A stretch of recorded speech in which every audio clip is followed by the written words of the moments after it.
Du lytter til Foodcast. Podcasten, der klæder dig på til fremtiden, vækker din fremtidssans og hjælper dig med at finde vej i en stadig mere kaotisk verden. Den her Foodcast, den handler om debatter, den handler om skænderier, den handler om det her propaganda-mindset, som der er mange, der har fået, eller lemming-effekten med, at man løber med en halv vind, eller man bliver helt fuldstændig opkørt over den seneste feelpinion. Jeg synes, det er sådan et dejligt udtryk, Henrik. Ved du, hvad en feelpinion er? Kom med det. Ellers så vil jeg gerne fortælle det for dig. Det er jo, når man har en holdning baseret på en følelse. Så man får en følelse, måske noget harme, et eller andet er sket. Der er ikke nok kelervaser, eller der er blevet lavet en fast track i Legoland, eller der er en bokser, der måske ikke har en tissemand. Og så bliver man ramt af det, og man bliver så harm. Måske det lige også ned og røre ved et eller andet uforløst barndomstraume. Og så baserer man sine holdninger på den følelse, og så gør man det, der hedder at gå i tribal mode. Det vil sige, at verden den bliver sort-hvid. Enten er du med mig, eller også er du imod mig. Og så laver man også det der småkage-mindsetet. Vi har sådan en metafor med, at hvis man har et begrænset mindset, det her med, at man tror, at der er ikke nok i verden. Det er lidt ligesom at have sådan en dåse med småkager. En Karen Wolf småkagedåse, der nu bliver sendt rundt omkring mødebordet, og man vil rigtig gerne selv have en vaniljekrans, og man ved, at når den kommer forbi Henrik, så tager han i hvert fald 3. Så jeg er allerede sur på forhånd, og så ender jeg med at få sådan en lille en med strøsukker på. Og det vil sige, allerede fra starten af, så sidder jeg jo og kæmper om at få en småkage, fordi der ikke er nok i dåsen. Og det er det, vi typisk også gør som mennesker, ikke? Det er, at vi tænker, at hvis der er nogen, der får noget godt, så går det sgu nok ud over nogen, så er der nok nogen, der bliver forfordelt, og det skal dø. Og det vil vi gerne invitere at lægge op til, fordi i dag skal vi træne en egenskab, der hedder at kunne lave en debattle.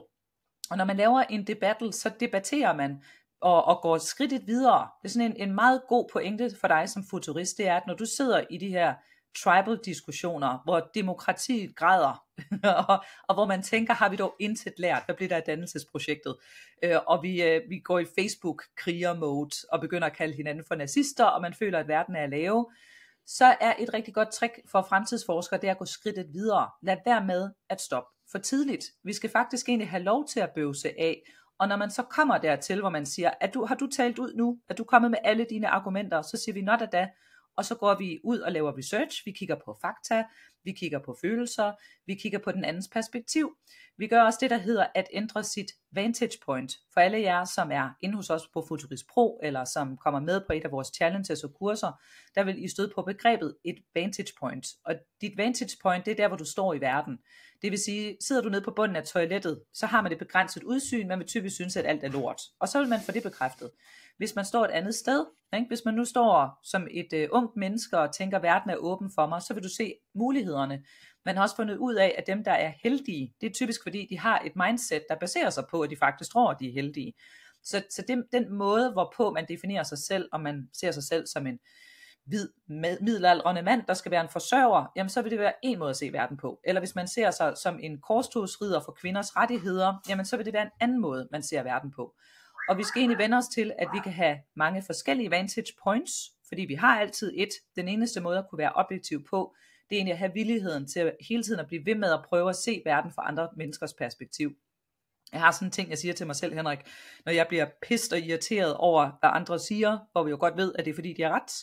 Og når jeg så bliver udfordret til at se verden fra deres perspektiv, så har jeg det også sådan, at jeg tænker, hvis ikke jeg kan tåle det, altså hvis mit eget vantage point ikke kan tåle, at jeg forlader det, for at gå hen og se på verden, for eksempel som om jorden var flad, eller at der er chips i vacciner, eller hvad det nu var. Hvis ikke jeg kunne tåle at stå derovre og prøve at sige, okay, nu antager jeg det, som du siger, og så prøver jeg på at se, om du har ret inden for det paradigme, så var mit eget udgangspunkt nok ikke så godt.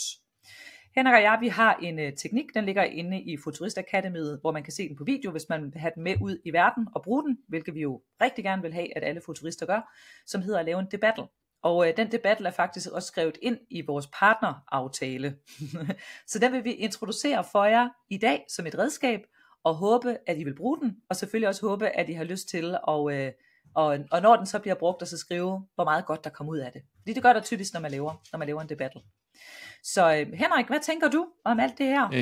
Altså diskussioner og debatter og online samtaler og så videre, altså det kører jo non-stop hele tiden, og selvfølgelig i gamle dage, der har der selvfølgelig også været masser af dialog, og der har været masser af samtaler og så videre, men jeg synes, det er ret interessant at stoppe op og så lige sige til sig selv, har jeg egentlig nogensinde trænet den egenskab, eller er jeg bare sådan gået til det sådan lidt, du ved, den har vi bare sådan taget lidt ad hoc hen ad vejen.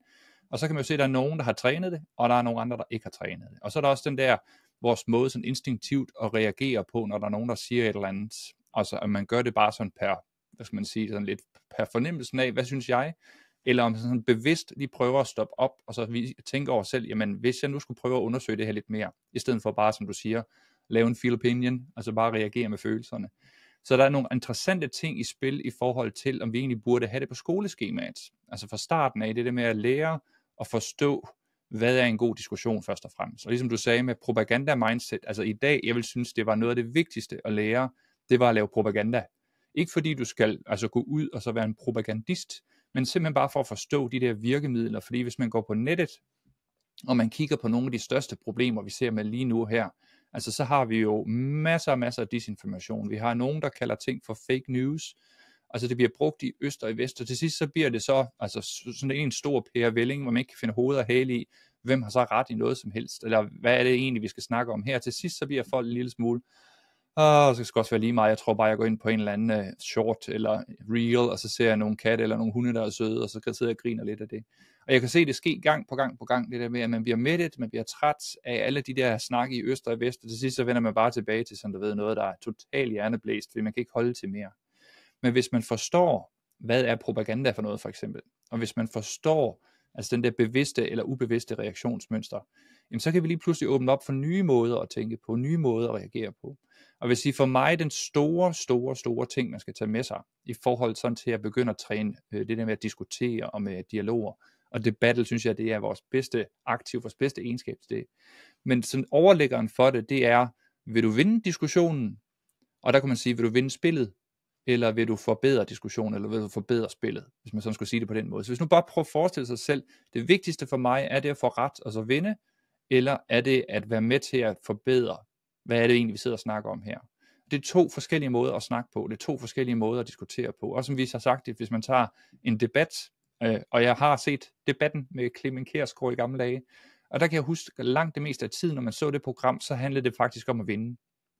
Det handlede om, at man kunne stå derinde, og så kunne man komme med det bedste argument, eller den bedste pointe, og så kunne folk klappe lidt, og så kunne man sidde og sige, okay, nu vandt jeg den der. Så kunne man også ofte se, at dem, som stod på den anden side, de havde tabt, fordi at så var diskussionen sådan ligesom slukket der. Eller hvis det var, det slet ikke skete, du ved, de står bare sådan og slås mod hinanden, så sidder man sådan lidt bagefter og tænker, nå, så har jeg hørt to forskellige synspunkter, og hvad så?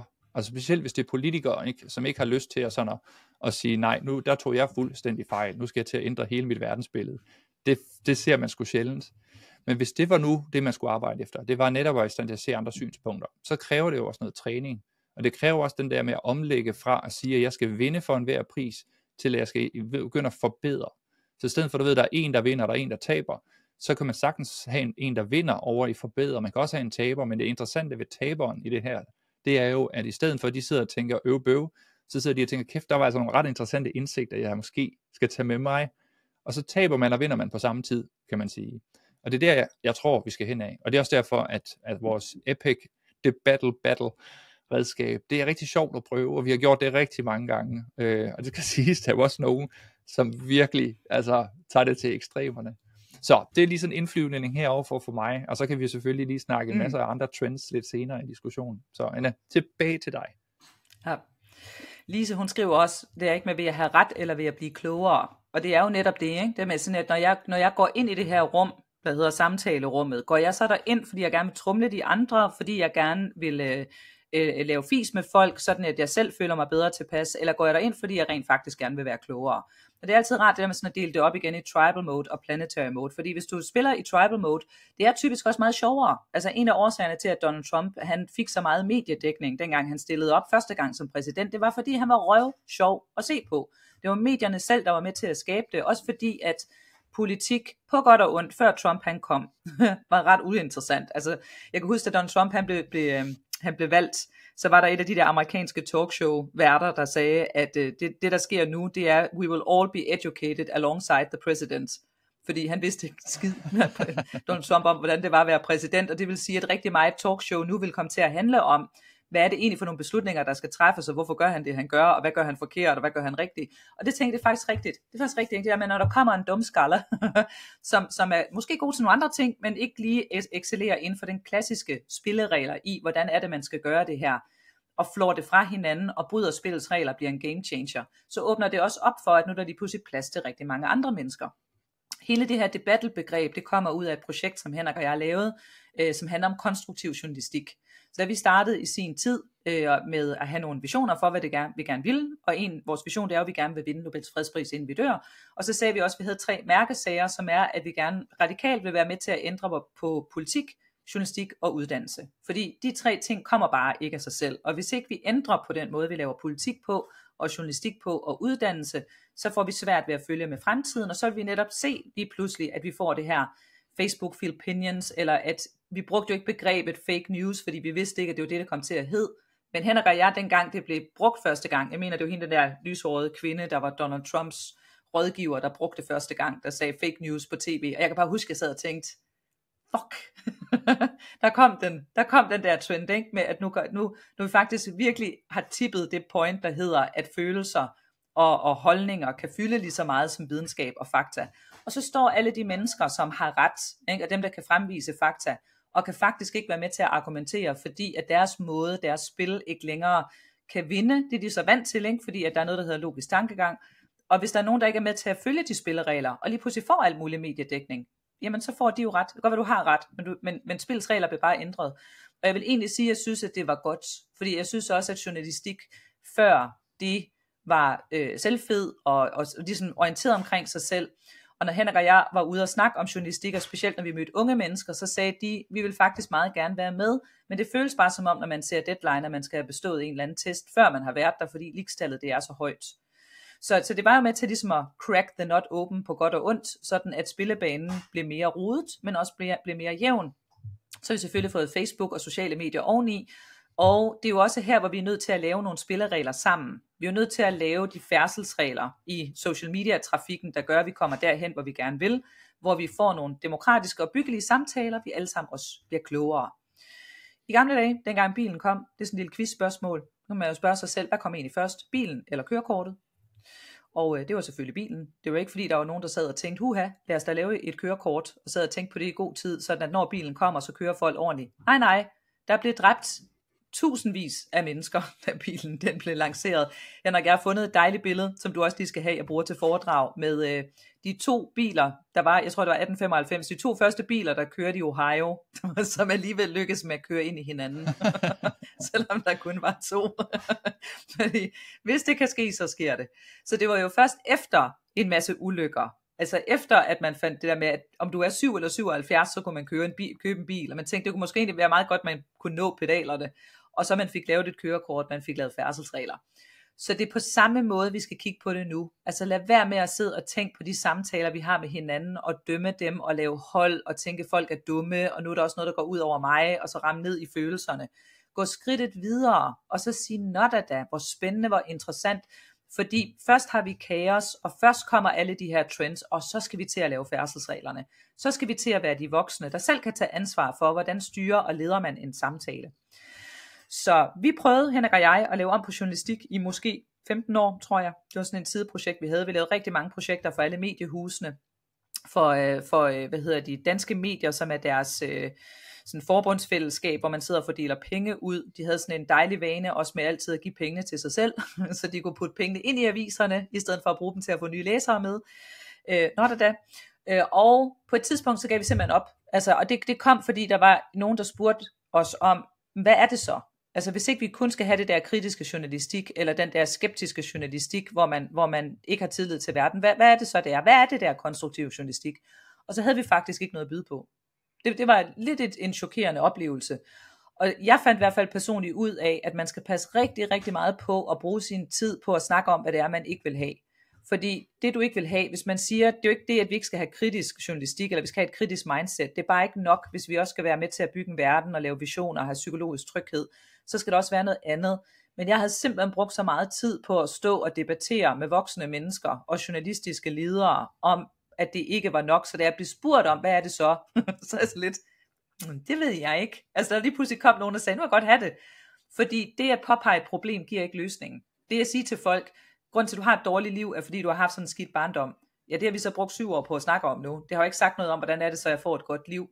På samme måde er vi super gode til at analysere, hvorfor vi har bæredygtighedsproblemer, eller hvorfor verden er lav, men vi har ikke rigtig mange, altså det der med, hvad er det så egentlig, vi skal gøre for at bygge de fællesskaber, der skal til for, at vi ikke bare laver en modreaktion på det gamle, men at vi begynder at tænke nogle helt nye spændende tanker. Så vi tager ja til at lave et projekt sammen med nogle fantastiske, visionære, futuristiske gymnasielærere på Ingrid Jespersens gymnasieskole, som spurgte, om der kom noget undervisningsmateriale i konstruktiv journalistik. Og så sagde vi til dem, kan ikke bare lave det selv? Og så ringte de en måned senere, og så sagde de, det synes de faktisk var ret interessant. Og så brugte Henrik og jeg et semester, tror jeg, gjorde vi ikke det? Var det ikke sådan 4 måneder, hvor vi sad i undervisningslokalet sammen med de her lærere og eleverne, og så lavede vi undervisningsmaterialet i lokalet, mens vi sad med dem. Og noget af det, der var det sjoveste, det var så at lave en debattle. Og en debattle, det er, at man finder et eller andet emne, et eller andet, man kan hisse sig op over, noget man kan skændes om, og så har man de 2 positioner, så går man først og starter i tribal mode, og så argumenterer den ene for sin position, og den anden argumenterer for sin position. Og så kommer det spændende, det er så, at når man er færdig, og man har fået talt ud, så skal man bytte. Så skal man sige, Henrik, det du lige har sagt, og jeg vil sige, et af de eksempler, de brugte, det virkede utrolig godt, og som virkelig var sjovt også at følge, fordi så lærte vi jo eleverne, hvordan de skulle gøre, og så kunne de selv være med til at lave de her debatter, altså debattler, i stedet for at det var ligesom debat, vi kender fra tv, hvor folk skændes og råber, så gik de skridtet videre. Og det emne, de havde taget op, det var, må man drikke til festerne på gymnasiet? Fordi der var nogle elever, der sagde, selvfølgelig må man det, og vi kan ikke få nok, og så var der nogle elever, der faktisk var ret trætte af det, der ville synes, at det kunne være rigtig rart, hvis ikke man drak til festerne. Og det havde de skændtes om i altså lige så lang tid siden, der havde været den her gymnasieskole. Og det man så gør, det er, at man siger, okay, nu skal du have lov til at tale ud. Fortæl mig, hvorfor er det, at man skal have lov til at drikke til en gymnasiefest? Og så siger de alle argumenterne. Ikke? Det kan man næsten tænke sig til, at det er meget sjovere. Det er også noget, vi har lært derhjemmefra. Vi er store nok til, at vi selv kan få lov til at bestemme. Vi gør det selvfølgelig inden for mådehold, bla bla bla. Og så er der nogen, der så siger over på den anden position, der siger, at vi synes ikke, at man skal gøre det, fordi man kan sagtens have det sjovt uden alkohol. Og der er masser af andre fester, man kan gå til. Det kunne være rigtig rart at have sådan et rum her på skolen, hvor dem, som ikke har lyst til at drikke, ikke føler, at de er sådan nogle udstødte pariaer, og så videre, så videre. Og det man så gør, når man står som i gåseøjne, fremtids Clemens Kjærsgaard, og skal køre den her debattle, det er, at man skal ligesom få folk til at give den gas. Så man kan også sige til dem, det virker lidt som om, du ikke siger sandheden. Altså det virker som om, der er et eller andet, der trykker dig. Så kunne du ikke lige prøve lige at sige, hvad det er? Og så kan det være, der er en, der siger, jamen det er jo selvfølgelig også det der gruppepres. Det er jo det er, ikke? Det er jo også, at man ikke vil føle sig, at man er udenfor ved ikke at drikke. Det er jo derfor, vi synes, det er fedt, at man siger, at man ikke må. Og når de så har talt ud, så bytter man. Så nu skal jeg til at argumentere for, selvom jeg måske selv er modstander af, at man skal drikke på gymnasiet, nu skal jeg argumentere for, at det må man godt. Og lige pludselig så kommer argumenterne frem, og den, der vinder, når vi nu siger i gåseøjne, ikke, det man skal kåre en vinder bagefter, det er den, der har været bedst til at lytte til den anden, og sige, Henrik, det du sagde, der var mest irriterende for mig, det er, at der er mange elever, der synes, det ikke er særlig fedt at drikke, og de føler sig udenfor hele tiden. Det synes jeg faktisk, du har ret i. Jeg synes jo, det med, at vi pådutter en drukkultur på nogen, der ikke vil have det, og de så ikke synes, at de kan være der, det synes jeg faktisk, du har ret i. Så det kunne jo være, at vi skulle prøve at sige, at vi gjorde det hver anden gang. Og så mødes de lige pludselig på midten. Og det er den, der er bedst til at sige, fuck, du er irriterende. Men du har ret i det. Og nu giver jeg dig ret i det. Og så lige pludselig så kommer der sådan en forløsning, som kan være det mest magiske i hele verden. Så kan jeg lige før jeg giver ordet til dig, Henrik, så kan jeg lige give 2 eksempler for mig, hvor det har virket og ikke virket. Den ene, det var, hvor jeg skulle hjælpe nogle politikere til sådan en paneldiskussion. Så skulle jeg være Clemens i sådan et foredragsseance, og så havde de her politikere på scenen, og så havde jeg instrueret dem i, at nu skal vi lave en debattle. Og det virkede bare overhovedet ikke. Det faldt fuldstændig til jorden. Og jeg prøvede hele tiden, du ved det der med at sige, okay, nu har I alle sammen fået lov til at tale ud. Hvad synes du, de andre har ret i? Nå, men jeg synes, at det jeg har sagt, ja, vi har hørt dig, skat. Du skal lytte til de andre, og så skal du sige, hvad du synes, at Preben han har ret i. Men de havde jo ikke hørt efter. Så det virkede overhovedet ikke. Men der, hvor det har virket virkelig, virkelig godt for mig, det var til et foredrag, jeg havde for nogle SSP-konsulenter, der arbejdede med misbrug på Munkebjerg Hotel, og der har vel været den 300-400 stykker, og jeg arbejdede med dem med det her med ligesom at opsøge irritation, og så lære dem med, at hvis dem der er irriterende, det er jo sådan set bare fordi, de har ret. Det er jo fordi, at du bliver udfordret på dit verdensbillede, du kommer i din følelsesvold, og så går du til tribal angreb, i stedet for at sige not da, og lytte højere, og høre på den andens position, og så havde en masse sjove eksempler, som jeg viste dem. Og da jeg så ligesom lagde den sidste af de her eksempler på, Så der er en, der rejser sig op i lokalet, så går han hen over 3 stolerækker. Altså ikke det, men han går ikke på gulvet, han går sådan hen demonstrativt, nærmere op til mig over 3 stolerækker.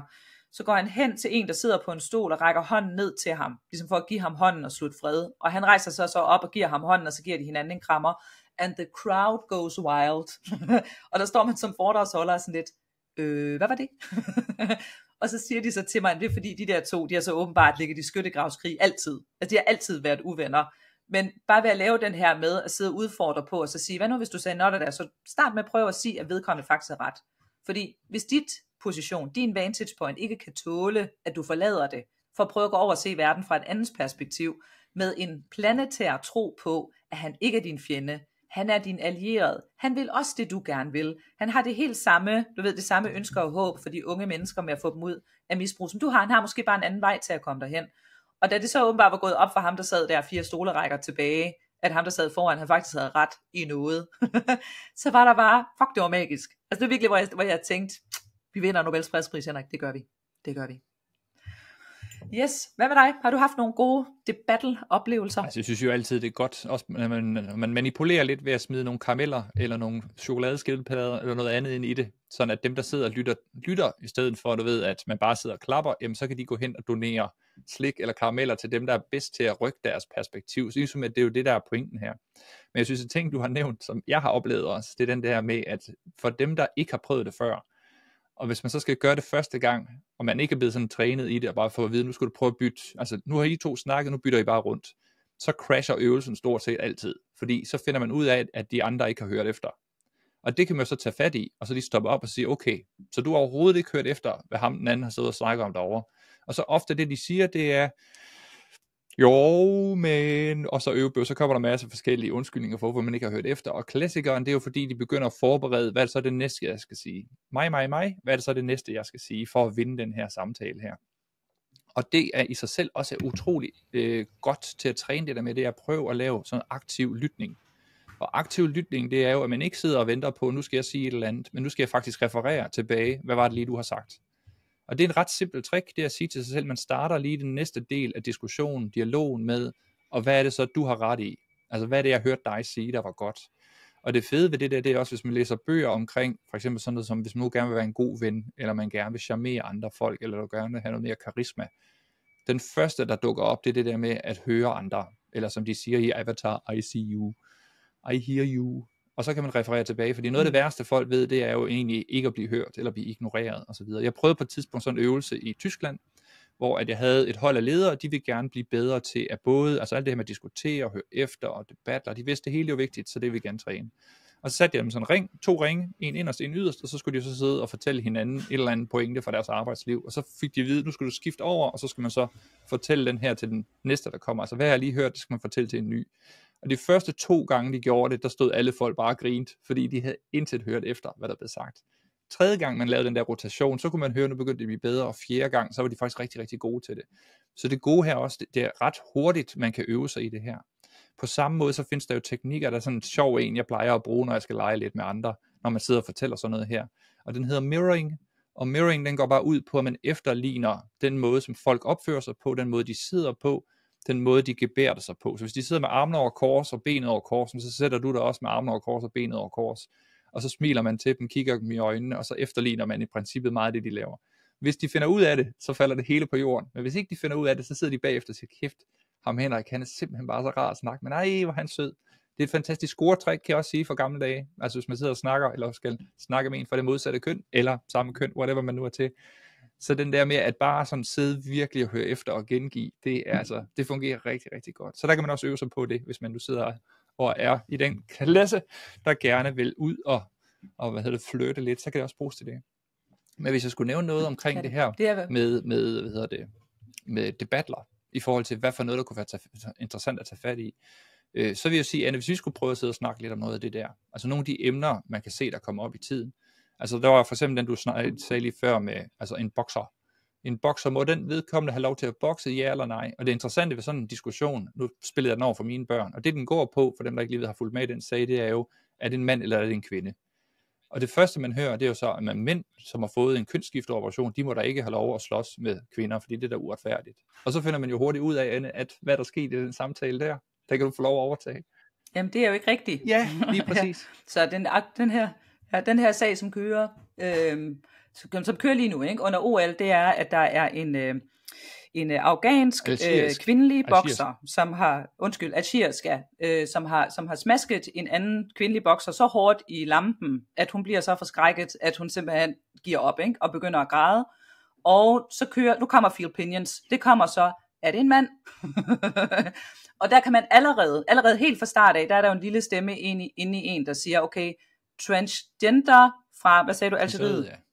Nej, ja. Der kan man allerede nu, der er der sådan en stemme inde i ens hoved, der siger, nej, det er sikkert, altså nej, det er det sgu nok, ikke vel? Altså, nej, fordi det er sådan et samfund, hvor det er forbudt, og hvor du kan få komme i fængsel på det, ikke? Altså allerede her er der sådan en lille stemme inde i ens hoved. Den kvæler man så hurtigt, ikke? Fordi det er meget sjovere at sidde over middagsbordet og svine andre mennesker til. Og igen, hvis man så har sådan den der rolle med at sige, at det er også fordi, det er synd for kvinderne, ikke? Altså nu er det igen kvinderne, det går ud over. Vi kan ikke engang have vores sport for os selv, fordi nu kommer der sådan en, som har et forhøjet testosteronniveau, og kan jo bare på at tage positionen. Ja, så kan jeg tage den modsatte. Og det er også, ikke? Og så går det over, og det fandme også igen, ikke? Og det er også altid kvinder. Sådan. Mænd er nogle svin, og selvfølgelig skal de ikke, og det skal forbydes, og hvordan kan det være, når det er også andre steder, der må de ikke, og så er de bare lukket det igennem i OL. Og i øvrigt også hestedressur, den skal også dræbes, ikke? Så man så meget hurtigt hoppe videre til noget andet, og så har vi ret. Sådan, tag den, Henrik. Du er også en mand. Svin. Det er din skyld. Hvid mand, det kan fandme ikke blive. Middelalderende mand er du også, det kan ikke blive værre. Du slår også på kvinder, det er jeg sikker på, du gør. Værsgo. Ja. Jeg kan godt tage den anden position også. Jeg synes, det er sjovt. Hvorfor du får lov at tage den anden også? Ja. Kan jeg sagtens også, fordi jeg synes faktisk, det er rigtig sjovt at argumentere med mig selv.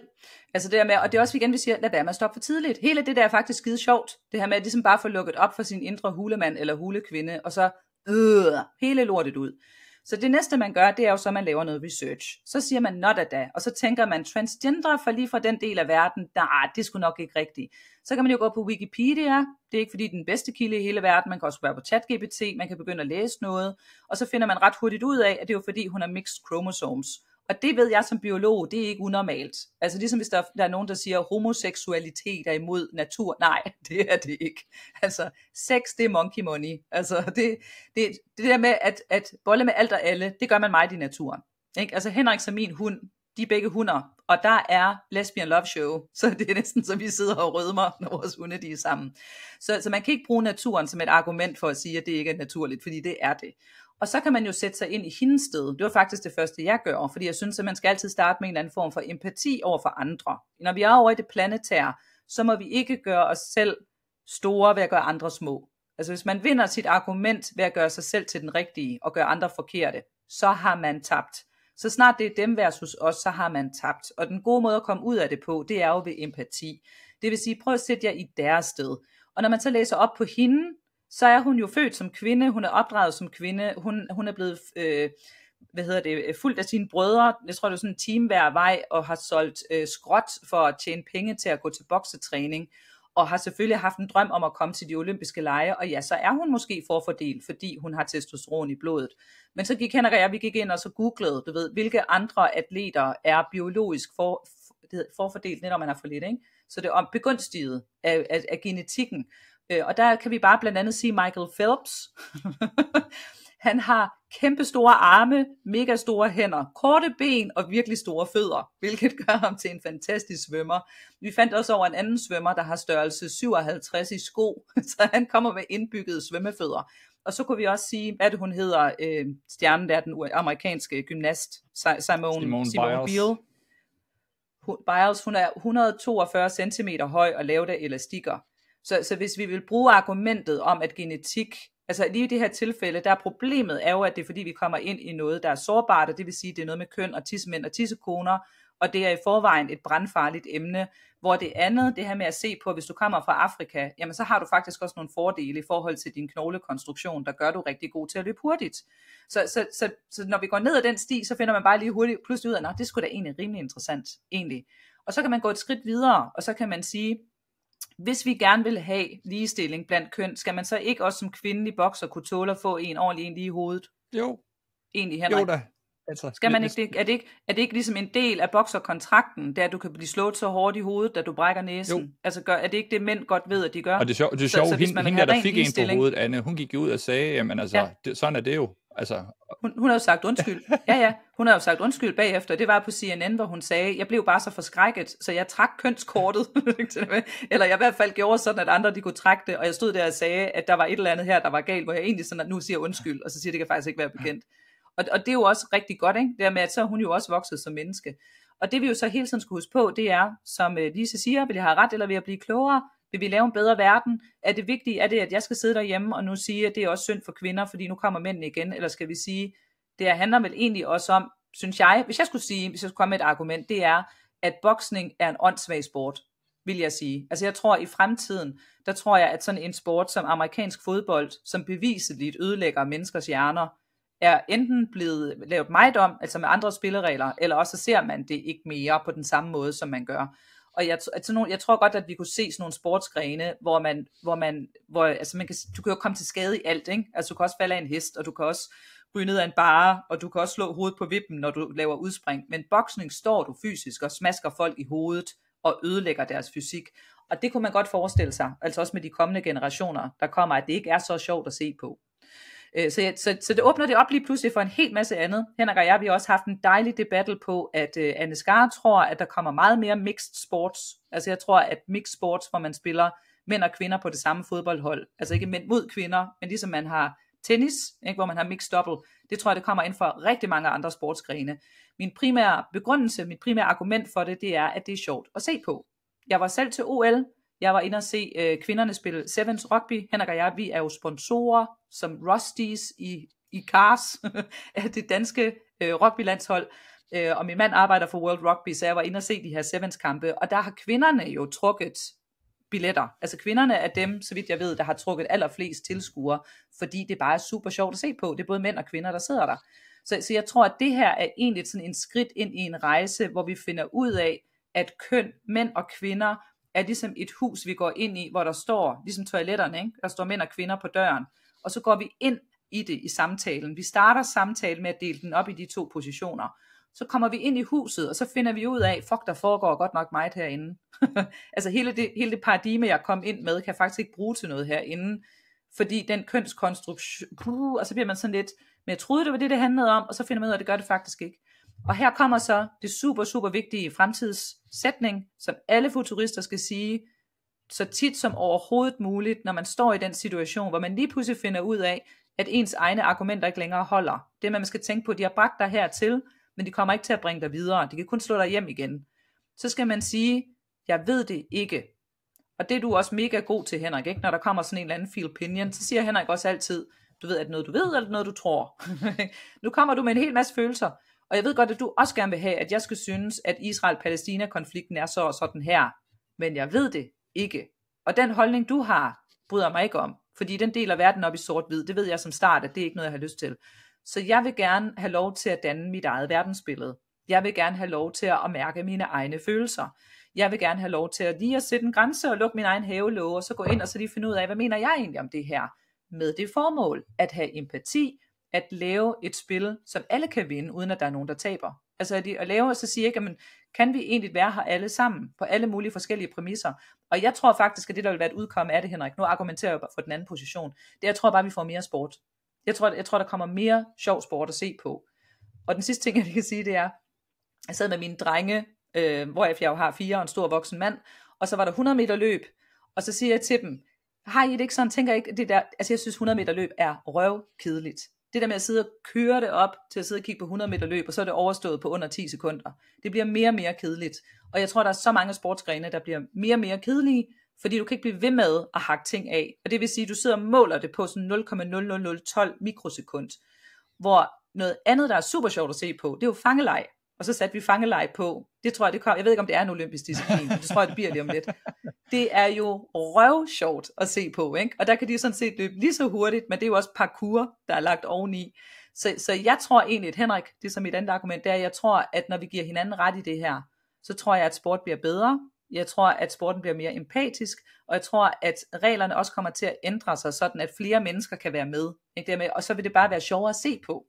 Så der er mange flere mennesker, også fordi der er så mange penge i sport, at vi bare får mere sport til alle. Ja.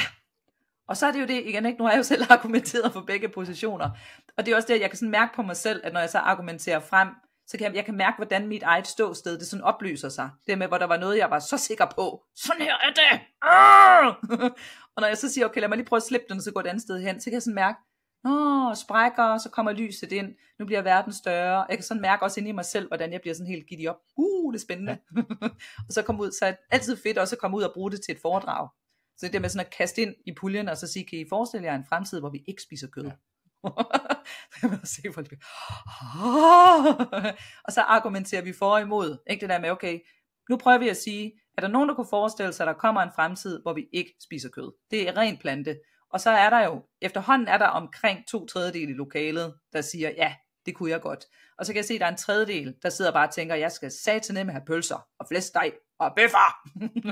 Og når jeg så siger til dem, prøv at vi siger bare, kunne du forestille dig, jeg siger ikke, det kommer til at ske, men kunne du forestille dig, hvis der kom en fremtid, hvor vi kun spiser plante, så skal du til at forklare for dine børnebørn, at du spiser flæskesteg. Du skal forklare dem konceptet, boblet grisehud med salt og hår på.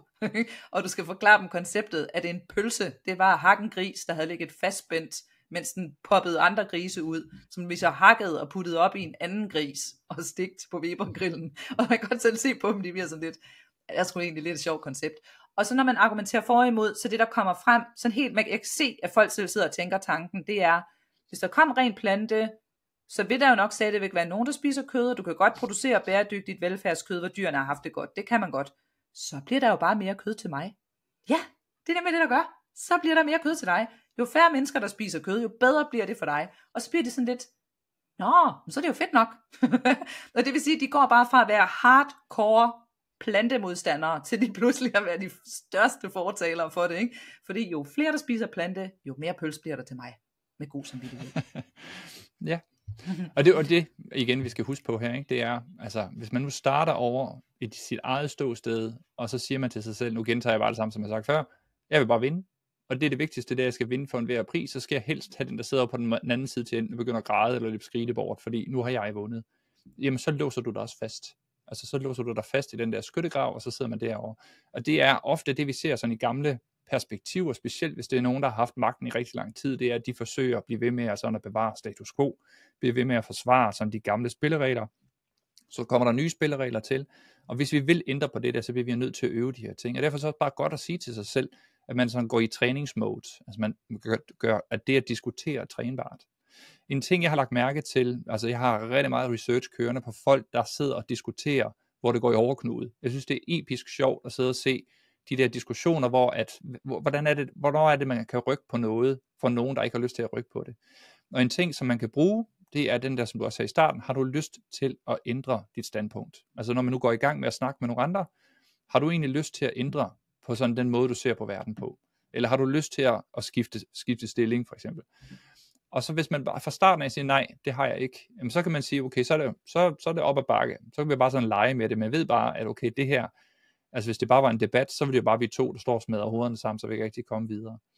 Men den der med, at man siger til sig selv fra starten af, okay, kunne du forestille dig, nu prøver vi at sige, jeg bringer et eller andet på banen, og du bringer et eller andet på banen, og så ser vi på, om jeg kan overbevise dig om, at der er nogle nye ting her. Du skal ikke skifte hele standpunktet ud, der er bare nogle nye ting her, hvor du skal være lidt mere nysgerrig, og så kan du gå ud og lave research på tingene selv. Det er også en god måde sådan at få bygget bro på til andre. Og jeg vil sige specielt, når man har den der med, jeg tror på. Altså jeg tror på et eller andet, fordi tro, den kan nogle gange overtrumfe fakta. Og nu nævnte du før det med fake news og alternative fakta. Hvis man snakker med mennesker, som har besluttet sig for, at det her, det er i gåseøjne min sandhed, så skal man også bare huske på, at så er det nogle gange sådan noget følelsesmæssigt, det handler om. Det vil sige, hvis man bare går direkte på faktavejen og siger, nu viser jeg dig, hvorfor du tager fejl på grund af alle fakta, så vil folk stadigvæk sidde og forsvare deres standpunkt, fordi de er måske enige i fakta, men de tror stadigvæk på, at det de siger har ret. Og det betyder rigtig meget, for eksempel religiøse diskussioner, ikke? Om det er muslimer, eller om det er kristne, eller whatever, fordi så er der noget dybere, man har fat i. Og det vil sige, så kan det blive noget, hvor man ligesom skal, hvis man skal bruge det i forbindelse med religion, ikke? Så skal man bare vide, at man skal have den der med i spil også med, hvad er det så, vi tror på, og hvorfor er det vigtigt, vi tror på det her. Men det er der, hvor jeg synes, det er spændende, det er at få åbnet op for, at vi ikke bare igen skal trumfe over og sige, jeg har ret, men at vi i virkeligheden skal tænke i at være mere effektive i forhold til, hvad er det, vi gerne vil hen mod? Hvad er det for en fremtid, vi gerne vil hen mod? Hvad er det for nogle nye perspektiver, vi gerne vil hen mod? Og det vi også plejer sådan at sige omkring futurister, det er sådan en klassiker med at sige, at vi har pessimister, og så har vi optimister, og så har vi futurister. Og Anne, jeg ved, du vil også sige turister om lidt, den kan få lov til selv. Men pessimister, de vil jo ofte sige, at glasset det er helt fyldt, det vil sige, sidder man i en dialog eller en debat med nogen, så vil de påpege alle problemerne.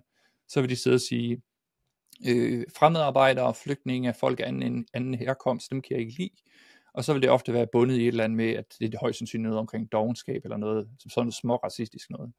Optimister derimod, de vil jo sidde og tænke, det er fantastisk, bare komme med en masse nye, fordi så blander vi bolden, det hele bliver bare fedt, masser af nye anskuelser osv. Så der ser man nye muligheder, eller du ved, glasset er halvt fyldt. Futurister, det som vi gør, det er jo, at vi ser tingene fra begge sider. Og så vil man sige, i stedet for at man bare kigger på glasset som værende halvt fyldt eller halvt tomt, så vil man sige, jamen der er masser og masser af vand, og vi kan bare blive ved med at hælde i det der glas, og så handler det jo om, hvordan vi vil bruge det. Og Anne, turister, den kan du lige få lov at tage også. Og turister. Jamen, det er jo fordi optimister og pessimister har det med at spille hinanden dårlige. Ikke? Fordi så vil pessimisten vil sige, Henrik, du er simpelthen sådan en lalleglad jubelidiot, du har overhovedet ikke nogen realistisk sans. Og så vil du sige om mig, ved du hvad, du er bare sådan en fucking kyniker, ikke? Du har bare opgivet alt håb, gider du bare holde din kæft og så flytte dig. Og ved du i øvrigt godt, at kynikere i det gamle Grækenland, det var dem, der ikke havde noget at byde på, og derfor så rendte de rundt og smed med fæses på andre, hvilket faktisk er rigtigt. Kastet lort på hinanden, det er kynikerne. og så i stedet for igen det der med, at det kan godt være, at man starter der, og så kan det godt være, at man lige har brug for bare lige at få det bøvset af, som vi også plejer at kalde det. Ikke? Det er med at prøve nu bare lige at komme af med alt det der sidder ind i dig, så du har fået det sagt, og så er det kommet ud, og så siger vi not a da, og så går vi i turistmode. Ikke? Så starter vi bare med at være neutrale. Vi starter med at være nysgerrige, åbne, interesserede, og selvfølgelig stadigvæk have sådan en holdning om, at jeg vil gerne komme hjem til mig selv og bevare nogle af de ting, eller noget af det, som jeg tror på. Så Henrik og jeg vil jo typisk også blive mødt med folk, der siger, hvordan kan man blive ved med at håbe og have tro på, at verden kan ændre sig, når folk er så skrækkelige og forfærdelige til sådan det ud? Og så siger vi, at det er jo et valg. Det er jo fordi, vi vælger jo at tro på det. Jeg vil personligt hellere skuffes de første 999 gange, for at undgå at gå glip af den ene gang, hvor der er nogen, der overrasker mig positivt. Når folk siger, at jeg kan ikke se det, så plejer vi også at sige, så er det sgu nok fordi, du ikke kigger. Det er nok fordi, du ikke kommer nok ud. Du laver sådan en selvbeskyttelsesmekanisme, hvor du sidder og bekræfter en verdenshistorie, men det er din verdenshistorie. Det er ikke verdenshistorien, som vi alle sammen er en stor del af. Og det er det, vi kalder for turistmode. Så altid bare start, vend tilbage. Det default setting, det er at komme tilbage til not a da. Det er at komme tilbage til, også bare have sådan en, hvor man tænker, gud, hvor er det egentlig fantastisk, at vi overhovedet kan have den her samtale. Hvis det var for 100 år siden, så var der ikke nogen, der gad at høre på mig. Hvis man kigger på LinkedIn, eller undskyld på Instagram, så synes jeg også, det er sådan en uskik med, at man harcelerer mod influencer, og synes, at de er latterlige, og de laver lorte ting. Det er sådan lidt igen, not a da. Men er det egentlig ikke på en eller anden måde fantastisk, at kvinder og unge mennesker af alle køn, kan skabe sig et arbejde online ved at sidde og lave et eller andet gakket på YouTube, og så kan de faktisk lave en forretning. De kan faktisk forsørge sig selv og deres børn ved at sidde og poste ting ud på de sociale medier. Hvad de så poster ud, det kan vi diskutere, men i sig selv er det sgu da fantastisk, man kan gøre det. Det er da ikke det, vi skal være modstandere af. Man kan bruge det hele tiden. Også når der kommer nogen og siger, at mobiltelefonen skal dø, og AI er noget lort, og så siger man, not a da. Prøv at sige noget mere. Prøv at sige, hvorfor synes du det? Anne, må jeg indskyde bemærkning til den? Ja. Det der lige slog mig, hele det der med mobiltelefoner, og som forresten også er en rigtig god debattle, en at tage op det der. Skal vi have mobiltelefoner til børn, eller skal vi ikke have mobiltelefoner til børn? Den kan jeg bare lige invitere til, at man selv tager derhjemme. Men det, der gik op for mig, da jeg lavede den selv her for nylig, det var, okay, som forældre, det er måske mit ansvar, det der med mobiltelefoner, ja. Og så bliver man sådan, jeg gider ikke rigtig det træls, så det var så let, det der med at give dem en telefon, og så kan de bare sidde der, og så sidder man sådan lidt, alle de der bøger, og alle de der PhD-afhandlinger om, at det ikke er sundt, og så sådan, jamen, så skal jeg jo til at lave noget mere, og det gider jeg ikke. Ja, det gider jeg ikke. Ja. Det plejer jeg også at sige til, du ved, når der er forældre op i folkeskolen, nu slipper de jo heldigvis snart for mig, fordi jeg hader de der diskussioner og samtaler op i klassen. Jeg er jo sådan en, der godt kan finde på at sige, når der kommer nogen, også fodboldforældre, der står og råber og skriger, ikke? Så gå hen til dem og sige, tror du egentlig, du er i gang med at projicere et af dine egne uforløste projekter om, at du gerne vil have lavet noget andet med din tilværelse, som du godt ved nu inderst inde er for sent, fordi du er blevet for gammel, og du er så røvtræt af det job, du har, hvor der er folk, der går rundt og skælder ud på dig, så du nu har et behov for, at du kan stå og lukke det ud over nogle andre. uskyldige skolelærer eller fodboldtrænere. Tror du, det er det? Det kan jeg jo godt finde på, ikke? Og der vil jeg faktisk sige, de fleste gange, fordi jeg har øvet mig rigtig meget i at komme med det med empati. Altså det med, at jeg har også rigtig mange gange fuldstændig afmonteret et skænderi med nogle kunder, der synes, jeg er træls og dum. Og så kommer de hen, og så siger de et eller andet med, jeg er bare så uenig om det der med at lave et spil, som alle kan vinde. For det er sådan noget fucking soccer mom, og der er konkurrence i verden, og det er survival of the fittest, og den eneste grund til, at den her virksomhed klarer sig godt, det er, fordi jeg som chef er sådan en total vindertype. Så siger jeg til dem, nå, okay, prøv at sige noget mere, og så den jeg så gør til sidst, det er, når de er sådan helt færdige, så er det at sige, tror du egentlig, du er ensom?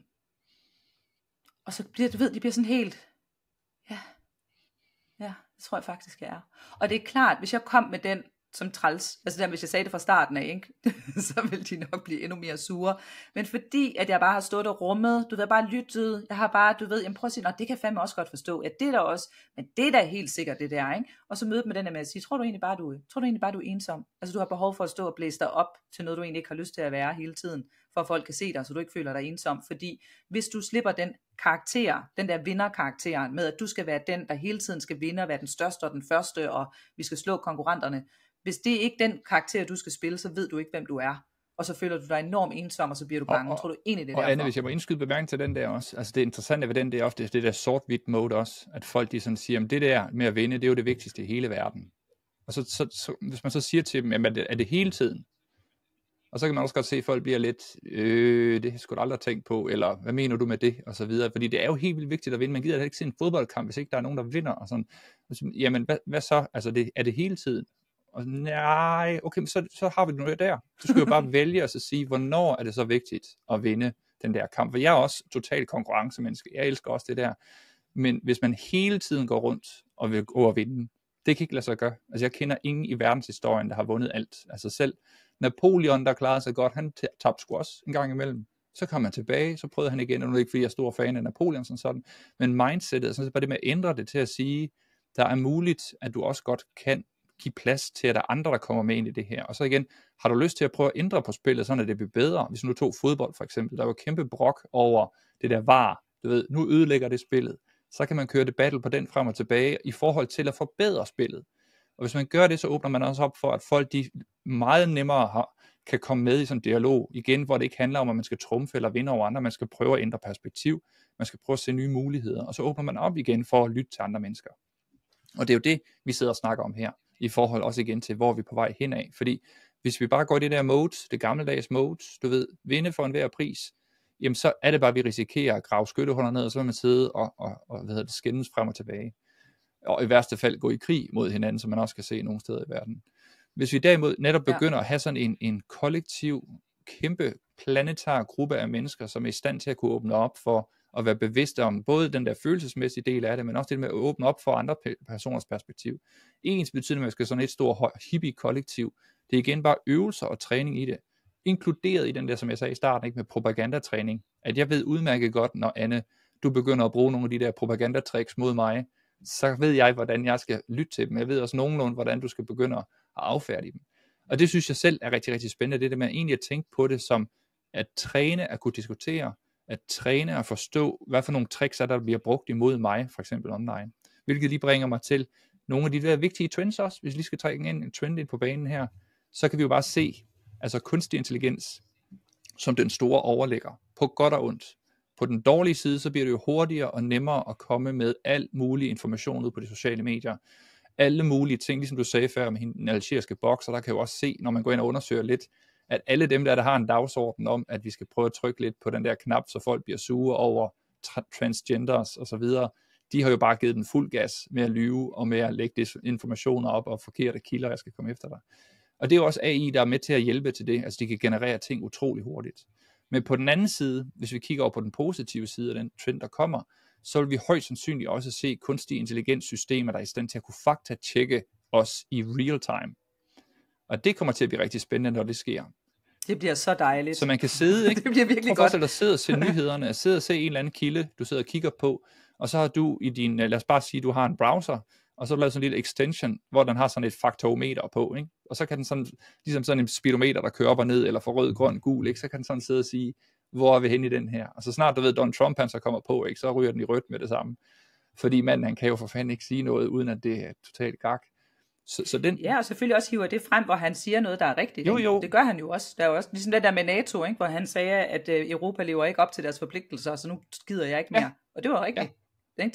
Så man netop, du vil have sådan en barometer, ikke? Og det er sådan lidt, der bliver trykket rigtig meget på følelser, der er så meget fakta, ikke? Og det her er faktisk sandt, og resten er løgn. Og det er jo også det, der er enormt interessant i forhold til konspirationsteorier. Jeg mistede faktisk en veninde til en konspirationsteori under corona, så jeg virkelig prøvede at holde det lyder, fast som om hun i, og hun sagde også til mig, jamen det gjorde hun sgu også. Altså det er jo også netop også tilbage til ham der vinderchefen, at på vejen fra tribal til planetary, der møder man jo sig selv på den her bro, vi går hen over. Du kommer til at både møde din værste frygt, og du kommer også til at møde dig selv som de her karakterer og roller, du spiller, og hvor du engang imellem skal sige, at noget af det faktisk slut med. Altså komme til at møde sig selv i en rigtig klam udgave, hvor ham der vinderchefen, da jeg sagde til ham også, det er, at det her er jo bare en karakter, du kan spille. Den skal jo ikke spille dig. Det skal jo være sådan en kort, du kan lægge ned, og så tage det op igen. Fordi selvfølgelig har vi brug for nogen, der kan vinde over andre, eller kan konkurrere på et eller andet tidspunkt. Men hvis du gør det hele tiden, så bliver du bare træls. Du skal være noget andet. Og det er jo igen det med at have sådan en turistmode til at være nysgerrig på at kigge ind i fremtiden, og så sige, gud, så kan jo også være alt det her. Fordi en definition på et super tribal røvhul, er jo en, der både laver spillereglerne, og vinder i dem. Ikke? Altså det med at sige, at jeg har lavet nogle spilleregler, der favoriserer mig, og så det kunne være for eksempel, vi havde snakket om det, hvor vi snakkede om fodbold, mænd mod kvinder, og hvor Henrik han så siger, mænd er meget bedre til at spille fodbold, og de vil altid vinde over kvinder. Og jeg siger, jamen det er jo rigtigt nok, hvis du selv har defineret reglerne, så du favoriserer det at være hurtig og stærk. Men hvis du nu laver reglerne om, sådan at begge kommer til, ligesom i golf, hvor man spiller med et handicap, eller så lavede jeg faktisk en del research, så fandt jeg ud af, at der findes allerede mixed fodbold og mixed rugby. Der findes rigtig, rigtig meget mixed gender sport, men der har du ændret reglerne. Så du for eksempel ikke har hårde tacklinger, eller kvinder er jo bedre, hvis man tænker i forhold til gener, så vinder kvinder typisk i udholdenhed, fordi vi har mere fedtmasse, det vil sige ultraløber, hvis man skal svømme over et hav, så er kvinder bedre. De er også bedre til sådan noget præcision, til at skyde. Men så kan du jo igen lave noget, hvor du udligner den spillebane, fordi man kan jo ikke sige, at man både vil vinde, og så være den, der definerer spillereglerne. Så er man nødt til på en eller anden måde at lave dem om. Ikke? Ligesom med boksning, hvor man siger, en mand, der slår en kvinde i hovedet, vil alt andet lige have en større sandsynlighed for at dræbe hende end omvendt. Så kan man jo lave noget, hvor man siger, så må du ikke slå i hovedet. Så må du slå i patteren, eller i dilleren. Det lyder ikke rart. Hvad ved jeg? Det kan være alt muligt. Men jeg synes, den gode pointe her, Henrik, er jo netop den, som vi vender tilbage til, det er, lad være med at stoppe for tidligt. Altså vi starter de her diskussioner meget typisk i tribal mode, ikke? Hvor vi sviner hinanden til, og vi bøvser et eller andet op for helvede for fortiden, og så er det, vi skal sige til os selv, hvis vi kigger gennem verdenshistorien, så er fandme mange, der er gået i krig, fordi de bare vil bevare deres eget verdensbillede. Altså de havde en idé om sig selv, eller en mad king, som der ikke var nogen, der turde udfordre, og så dræbte vi millioner af mennesker. As a fact. Det samme med religion, ikke? Hvis man låser sig fast i sit verdensbillede, i stedet for at gå det skridt videre, der hedder, vi er her sgu alle sammen, ikke? Det er jo på en eller anden måde den samme Gud, det samme univers, den samme livsglæde, som du beder til. Og prædiker os selv, ikke? Tolerance og forståelse og empati. Så hvis ikke du lever op til det, så er du sgu nok på vej det forkerte sted hen. Det sidste, jeg synes, vi skal fortælle, Henrik, det er, at vi har jo The Battle indskrevet i vores partnerskabsaftale. Til det har vi fået hjælp af en af vores futurister, der hedder Bettina No Fagerholm, som vi kalder futuristjuristen, med det formål, at når man laver sådan en partnerskabsaftale, så gør man det jo netop, fordi man gerne vil være sammen. Rigtig mange aftaler og kontrakter, der bliver indgået, handler om, hvad der skal ske, når man er blevet uvenner, så man kan komme væk fra hinanden igen. Altså, hvordan får du solgt lortet, eller får delt boet i en skilsmisse? Men det skal jo selvfølgelig i fremtidens planetære aftaler og kontrakter, skal der jo lave en masse benspænd i forhold til, at man kommer derhen, hvor man gerne vil. Så det lad os nu sige, at Henrik og jeg, vi blev meget voldsomt uvenner om et eller andet. De fleste af vores konflikter får vi afmonteret, fordi vi gør det her. Så vi er gode til at opsøge irritation fra start af. Hvis Henrik kan sige noget, der er irriterende, så vil jeg typisk bare give ham ret med det samme. Og så vil jeg sige, jeg ved godt, så går der 3 måneder, før jeg har set lyset. Vi har lige haft en samtale også her i forgårs, hvor vi snakkede om, at hvis vi skulle lave en intro-challenge til et noget element, så synes Henrik, der kun skulle være 1 opgave, og jeg synes, der skulle være 3. Og vi blev bare ved med at diskutere. Vi kunne slet ikke finde ud af at skifte position. Og så endte det med, at vi sagde, ved du hvad, lad os bare prøve. Du prøver at lave den med 1, så laver jeg den med 3. Og hvad er det så endt med nu? Det er endt med, at Henrik kan have lavet en med 3, og nu synes jeg, der kun skal være 1. Og det er der med sådan en, jeg holdt helt det der blik på at sige, vi vil jo det samme. Det er bare nogle gange, så kan vi ikke rigtig se det, og så give hinanden fri og spilleplads til at prøve det af. Så alt andet lige tror jeg ikke, vi kommer dertil, hvor vores konflikt vil være så voldsom. Men det er skrevet ind i vores partnerskabsaftale, at kommer vi dertil, hvor vi simpelthen er uenige, så skal vi lave debatter, og det vil sige, den kan vi jo lave på YouTube, så kan det være alle vores futurister, de er med, eller lave det i et åbent forum, hvor vi skal diskutere frem og tilbage. Og hvis vi så ikke kan få det afgjort der, så skal vi duellere. Det står i vores partnerskabsaftale, det er, at så skal det afgøres ved duel. Og det er fordi, at på det plan, der er min oplevelse i hvert fald, det er, at når man ser voksne mennesker diskutere og skændes, på et eller andet tidspunkt, så bliver det afgjort på en eller anden arbitrær måde. Så bliver det afgjort ved, at der er nogen, der bare trumler det igennem, eller der er en, der så havde lidt mere overskud, eller nogen, der har nogle venner, der bare kommer og flytter tingene for en. Ikke? Altså så kan man sige, så bliver det lidt ligegyldigt. Så vi tænker duel, og det kan være alt lige fra guns ved daggry, eller det kan være, hvem der kan holde vejret i længst tid, eller skyde med vandpistoler. Og der står også, at man gerne må bruge sekundant. Så hvis det nu var armlægning, så vil jeg nok tabe, men min mand vil helt klart vinde over Henrik. Men så må Henrik jo bare i fitnesscenter og træne sig op til den dag, hvor han skal lægge arm med min mand. Og så bare have lavet, kan du huske Over the Top, Henrik? Sylvester Stallone. Det er det mærkelige greb. Og han havde sin moves. Ja. Men hele ideen i at gøre det på den måde, det er, at så har vi lagt sådan nogle benspænd ind til, at hvis vi kom dertil, så ville vi komme til at grine så meget, at vi sandsynligvis ville glemme, hvad det var, vi havde, og det var, vi var oppe at skændes om. Og så har det bare gjort fællesskabet bedre og sjovere. Og vi har lært noget om os selv. Og det er jo det, der er formålet, når man indgår i dialoger og debatter. Ja. Så jeg vil egentlig sige, herfra Henrik, så kan du få lov at få det sidste ord, men du kan hele tiden gå ud og øve det her. Altså øv det der med at sige not da, og også være forberedt på, at du kommer til at falde i tribal-hullet, hvor du lige pludselig bliver indfanget i en eller anden samtale eller diskussion. Men det gode lakmustest, det er, at man sidder jo ikke bagefter og er skide stolt af sig selv, vel? Altså man har jo ikke en god smag i munden, når man har siddet og talt dårligt og ondt om andre omkring middagsbordet med sine venner, man er heller ikke blevet en skid klogere. Og når man så sidder der, så bare tilgive dig selv, gå et skridt videre, og så sige, not da. Jeg kan hele tiden prøve det. Så laver jeg research, jeg tjekker fakta. Jeg har lige et sidste eksempel, jeg lige synes, jeg lige vil dele, og det er Berlingske Tidende, der for nylig lagde en artikel op, hvor titlen den lyder, at nu skal man selv til at betale for 1813 opkald. Og det lyder, en no-brainer, akut syge skal selv betale for 1813 opkald. Og så sidder man og kigger på det. Min første tanke, det var, at det lyder som om, at så skal man betale sådan et eller andet 500 eller 1500 kroner for at ringe op til 1813. Den er lagt op på Facebook, folk de går selvfølgelig amok, ikke? Og skal vi nu have amerikanske tilstande? Og så er det, man siger, not da, så laver man research, og så finder man ud af, når man læser artiklen, at det er, at det tidligere, når du ringer op, så har det ikke kostet dig noget at ringe op over din mobiltelefon. Altså de 2 kroner, det koster at sidde i den der loop, det har du ikke skulle betale, men det skal du så nu. Og det vil sige, det er jo sådan totalt ikke historie, der bare er beregnet til at få folk til at gå amok. Og det i virkeligheden handler om, det er, at det offentlige kan spare 50 millioner kroner, hvis de ikke skal betale de der 2 kroner, som vi ikke overhovedet oplever, at vi betaler. Altså det er bare sådan... Så man skal virkelig øve sig i hele tiden bare at lade være med at ryge ned i de der fælder og sidde sammen med troldene, og så komme op i lyset. Lad være med at give energi til det, du ikke gider at give energi til. Kom hjem med din egen energi, og så åbne spillebanen, og så vær den, der kører de her samtaler, ikke? For folk til at argumentere for og imod, og dermed hvad er du ret i, og det, der kommer på den anden side, det er en bedre verden. Mm. Min sidste lille bøn herfra, Anne, i forhold til det her, er også bare at kigge på, at det vi sidder og snakker om her, hvis vi gik tilbage i tiden, så ville der også være den sokratiske metode, som jo også er rigtig mange af de her ting, vi snakker om her. Det er netop også det med at gå dybere, ikke stoppe for tidligt, gå videre ind, altså få kigget fra andres perspektiv. Så mange af de ting, vi sidder og snakker om, er jo også universelle, er jo noget, man har set tidligere. Det vigtige for os nu, det er sådan set bare igen det der med at træne det. Altså se på det som muskler, der skal trænes, og hvis vi bare går igennem livet, uden egentlig at lære det her, så ryger vi de der fælder, og så kommer nogle af os til at sidde nede på trølleniveau og sidde og brokke os over andre. Så bønnen herfra, det er netop, altså tænk i sådan en planetært mindset i forhold til, hvordan vi kan blive bedre til at diskutere og til at se tingene fra andres perspektiv. Og så også allersidst, jeg ser tit den der med, at folk de får at vide, at de skal tænke ud af boksen. Du ved, i det her tilfælde her, når vi snakker om det her, så er det faktisk at tænke ind i boksen, men i andres boks. Så det kan man også bare lige bruge den her til. Det er sådan at forestille sig, at man kan blive rigtig, rigtig god til at se tingene fra andres perspektiv. Så med det, der har vi vores aller sidste ting, og det er at sige, må fremtiden være med dig.